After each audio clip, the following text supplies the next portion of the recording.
everyone, welcome to the channel. VP Tactical here. So been a little while since I posted a video. Wanted to do a little series here talking a little bit about communications.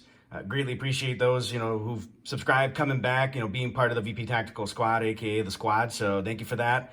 Appreciate all the love and support. Again, this channel primarily talks a little bit about guns and also outdoor gear, and the vast majority of it is self-funded, so definitely hit that like and subscribe button. Helps me out, and look forward to future content. Don't forget to hit that little bell too, that way as soon as the newest videos are posted. Long story short, but today, like I said, I wanted to bring to you some communications devices and talk a little bit about them just briefly.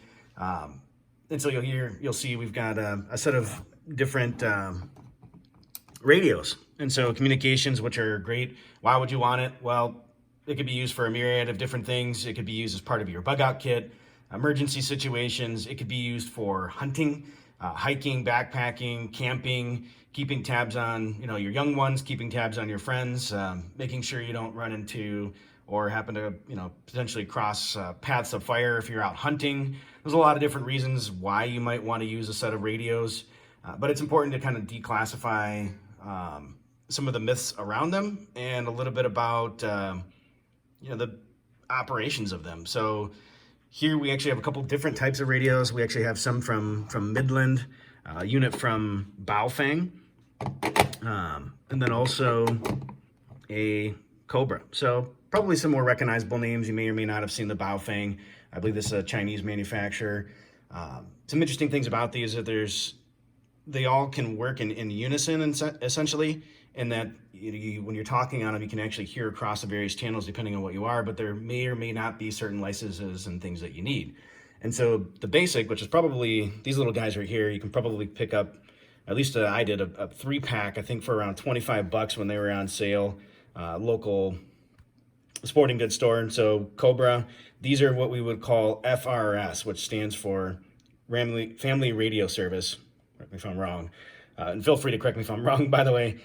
So these operate on a specific set of frequencies. It's generally low power. So you're not going to get a whole ton of range out of them. They'll often advertise like 16 miles, which is a little absurd. That's assuming absolute perfect conditions and no obstacles. So foliage, trees, rocks, all of those things, the terrain is going to make a huge difference on your audio reception and the distance that you'll be able to get. But generally speaking, they're pretty cool little radios. They serve their purpose. Again, these don't need any license for, nothing of that sort. These ones are actually rechargeable. They don't come with their own charging base, but they have a cord. You just plug into a USB device. Things that I do like about this is that you can switch not only between, communications mode between your other radios that you have, but also weather.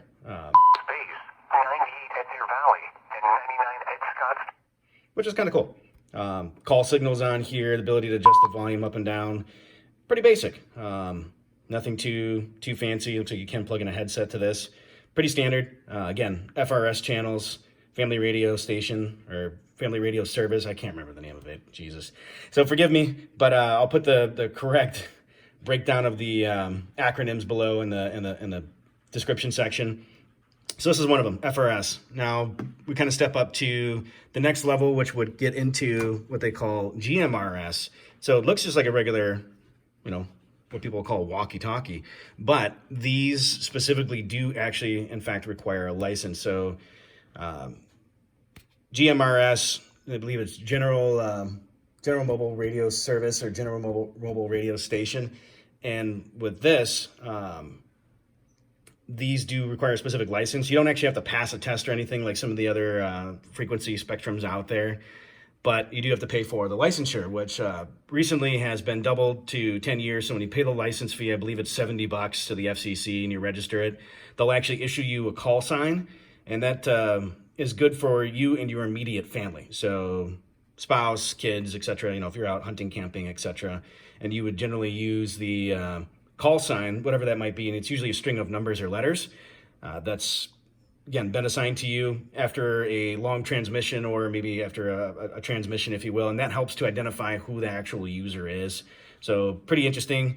And moreover, what's really cool about these is that these radios, the GMRS, systems actually cross paths with the FRS. Now, bear in mind, you can run high, low, or medium power on these radios. And for this purpose, we're actually going to switch to a lower power, just so we're not broadcasting out and doing anything that we shouldn't be. And so now you can see it's got an L there. So we're broadcasting on channel 3, and you'll notice that we're also on channel 3 here. And so these actually cross paths. Testing. And so listening actually on a GMRS radio or even a ham radio is fine, as long as you don't transmit on it without either A, the appropriate licensure, or B, you've taken the test, which would also give you, again, the licensure. But really cool tidbit that I wanted to share, that these do cross paths.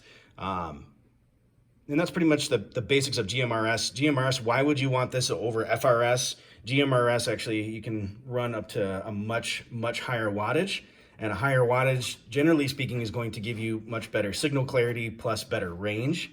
So that's why a lot of folks are actually switching to these. In fact, even off-road groups, I know Jeep Jamboree, those guys are switching from CB, which that could be argued back and forth for days, which one's better. But are making the switch to the GMRS systems. A lot of them are going to be built into the vehicles for that purpose of communication. But you could also use a small handheld like this, again, as long as you have paid for the license to do so. And that's pretty much the basics when it comes to these. Pretty cheap, inexpensive on the FRS side. Not going to get you a whole ton of range, but you don't need any licenses, anything else of that sort. GMRS, next step up. Again, going to be a little bit more expensive for the radios, but you're going to get much further range, much better quality. And again, speaking in generalities, because there's a lot of variables there, but again, you also do need to pay for the license to the FCC, and it usually gets approved within a matter of, a few days, I think is what took me. And then the last and final one, would be looking at something like this, is the Baofeng. And so this is going to be more of an amateur radio style, or ham radio, as some folks might call it. And this one can go through a whole broad spectrum. Now, just because it can do it doesn't necessarily mean that you should. Without, again, having the appropriate licensure. This one I actually happened to put a longer antenna on because I did want to get additional range. And what's interesting is with this, it is, again, classified more as like that ham type radio. And not only do I have access to a broad range of frequencies, I believe it's down in the low hundreds, if not mid 100s, all the way up to the thousands.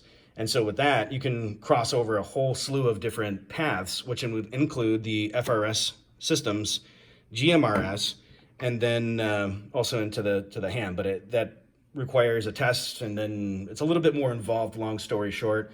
But there are some potential benefits of going through that ham system where you might be able to access repeaters. There's a lot that you could do with that and potentially reach across state lines, if not further. So that's one of the big advantages of going to like a ham style system. So really cool. And if you'll notice here, we've got a specific frequency dialed in. And I'll probably do a follow-up video on that to talk a little bit further about what the frequency channels are, so on and so forth. But on this, so we are on channel 3, as you can see, and then also channel 3 on the GMRS radio. And so this is actually the frequency 462.612. So if you wanted to listen in, again, assuming you didn't have your GMRS license, on the FRS channel or GMRS, which again, those cross paths. So you'll notice here as I click on my FRS radio, now it's coming through the ham radio here. Testing. And so hopefully this at least kind of gives you a little bit of an idea of some of the different options that are available for communications out there. Again, awesome to have. You're hunting, hiking, camping, backpacking. Great way to keep in communication with others, especially if you're out in the wilderness. Bug out gear. I mean, this is, some consider essential equipment. But hopefully you definitely found this video informative. Definitely hit that like and subscribe button.